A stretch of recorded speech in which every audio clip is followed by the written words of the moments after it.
Dan judul kita pada pagi ini, semoga Allah berkahi, sebelum terlambat. Roda kehidupan, Bapak Ibu sekalian, berjalan terus.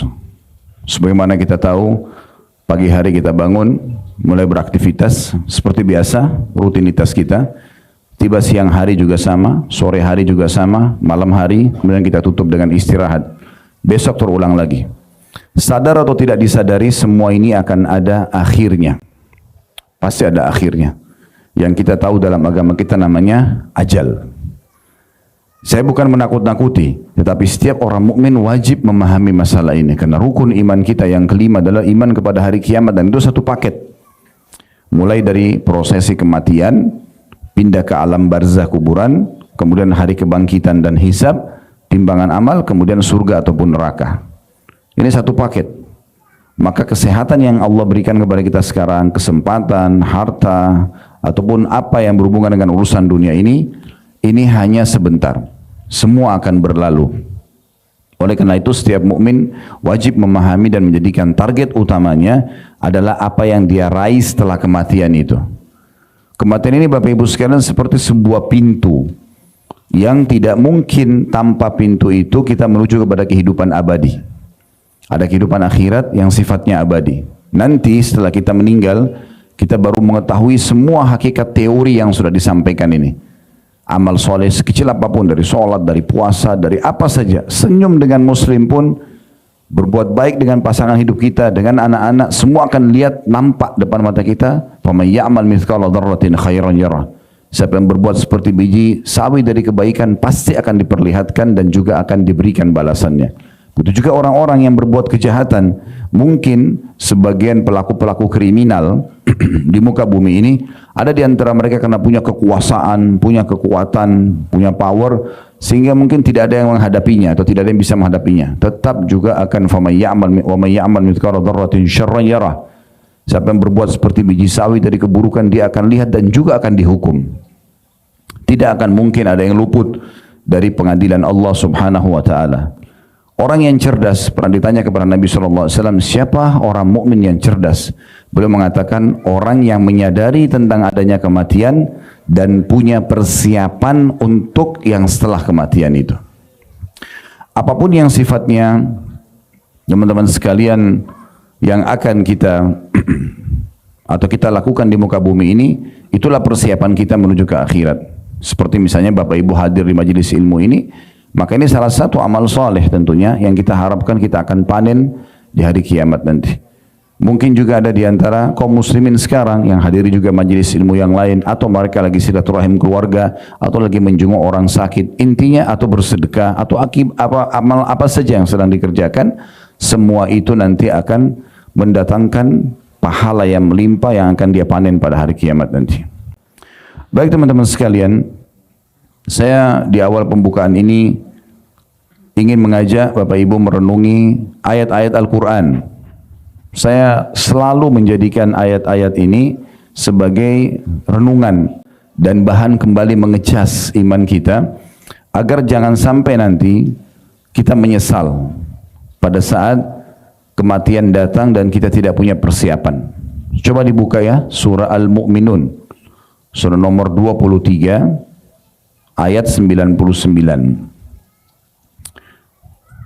Allah Subhanahu wa taala menggambarkan di situ tentang cerita bagaimana sebagian manusia akan menyesal di saat ajalnya datang.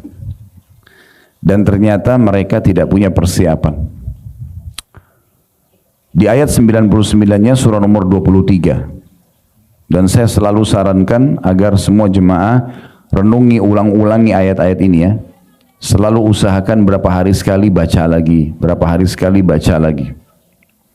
Saya bacakan ya, dari ayat 99-nya. A'udzubillahi minasyaitonirrajim. Hatta idza jaa ahadahumul mautu qala rabbirji'un. Demikianlah keadaan orang-orang kafir, dalam kurung di sini artinya semua orang juga yang tidak beramal saleh, banyak dosanya, sama keadaannya. Hingga datang kematian kepada seseorang dari mereka. Dia udah lihat malaikat maut depan matanya. Apa yang mereka ucapkan? Ya Tuhanku, kembalikanlah aku ke dunia. Semua orang yang amal solehnya kurang, apalagi dalam kondisi kafir, akan memohon kepada Allah di saat kematian seperti ini. Sebelum kita pindah ke ayat 100, saya ingin berikan gambaran dulu Bapak Ibu sekalian. Kematian itu kan sangat misterius ya, kita tidak pernah tahu kapan dia datang, kita bahkan tidak pernah bertemu dengan malaikat maut sebelumnya. Itu pertemuan pertama kita dan sekaligus menutup kehidupan kita di muka bumi ini. Di ruangan seperti ini, insya Allah semuanya panjang umur ya dalam amal soleh, tapi bukan mustahil. Tiba-tiba malaikat maut datang, kemudian yang Bapak Ibu tidak lihat, saya saja yang lihat. Begitu keadaannya. Kemudian pada saat itu dia datang dengan hitungan detik sekejap, sebagaimana Allah jelaskan dalam ayat Al-Quran yang lain, mereka sama sekali tidak terlambat dan tidak sama sekali ya, luput dari kegiatan mereka. Jadi Allah suruh sekejap cabut ruh itu jadi, selesai. Maka dicabutlah ruh saya tergeletak. Apa yang terjadi pada saat itu? Orang hanya mengenang, oh iya Khalid Basalamah pernah ceramah. Oh iya, meninggal dalam kondisi misalnya menyampaikan ceramah. 1 hari, 2 hari, 1 minggu, 1 bulan, mungkin orang masih mengingat. Lama-lama kendor. Setahun orang sudah mulai lupa, 2 tahun orang sudah mulai lupa. Sekarang Bapak Ibu, siapa yang kita ingat dari generasi kakek-kakek kita ke atas? Mungkin kita ingat sampai ayah kita atau sampai kakek kita. Saya tanya, kalau bapaknya, kakeknya ayah kita atau kakeknya kakek kita, kita sudah tidak pernah tahu namanya siapa. Artinya akan datang waktu di mana di generasi manusia kita sudah dilupakan. Memang begitu urusan dunia. Sebentar sekali gitu. Dan di saat itu, apa yang Bapak Ibu sudah kerjakan, Bapak Ibu akan dapatkan. Baik ataupun buruk. Maka penyesalan akan terjadi. Perhatikan di ayat 100-nya ya. Orang-orang yang meninggal ini minta kembali. Apakah mereka kembali minta untuk menikmati makanan favoritnya? Meeting yang ratusan miliar? Atau apalah ya, kumpul senang keluarganya. Perhatikan Allah gambarkan kepada kita, gembiranya bagi orang beriman Allah sudah kasih bocorannya. Allah bilang begini, mereka pada saat melihat malaikat maut, mereka mengucapkan la'alli a'malu salihan fima tarakt kalla innaha kalimatun huwa qailuha wa min waraihim barzakhun ila yaumi yub'atsun. Agar aku berbuat amal saleh terhadap apa yang telah aku tinggalkan. Jadi di saat mereka meninggal itu, mereka tidak minta lagi supaya kembali, saya mau makan dulu makanan kesukaan saya mau meeting dulu, saya mau biologis dulu sama pasangan, saya mau duduk sama anak-anak saya, enggak ada. Di saat itu, ucapannya cuma satu, agar aku bisa berbuat amal saleh yang dulu aku pernah tinggalkan. Oh, pernah nggak sholat jamaah di masjid? Oh, pernah nggak sholat duha? Oh, pernah ada orang miskin minta atau kerabat saya nggak bantu? Oh, pernah kesempatan haji umroh tidak pergi? Oh, pernah majelis ilmu saya cuma abaikan, dan seterusnya. Itu yang dia sesali. Itu yang dia berharap untuk kembali mengerjakannya. Lalu Allah bilang apa? Sekali-kali tidak. Maksudnya tidak mungkin terjadi. Karena malaikat maut sudah datang, sebaik apapun orang itu pasti akan wafat pada saat itu. Sesungguhnya itu adalah perkataan yang diucapkan saja. Itu hanya permohonan, nggak akan mungkin dikabulkan sama Allah.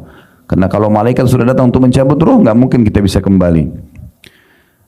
Dan di hadapan mereka ada barzakh. Di sini diterjemahkan dengan dinding, maksudnya kehidupan kuburan. Karena kuburan baru kemudian kita dibangkitkan di mahsyar gitu kan. Sampai hari mereka dibangkitkan.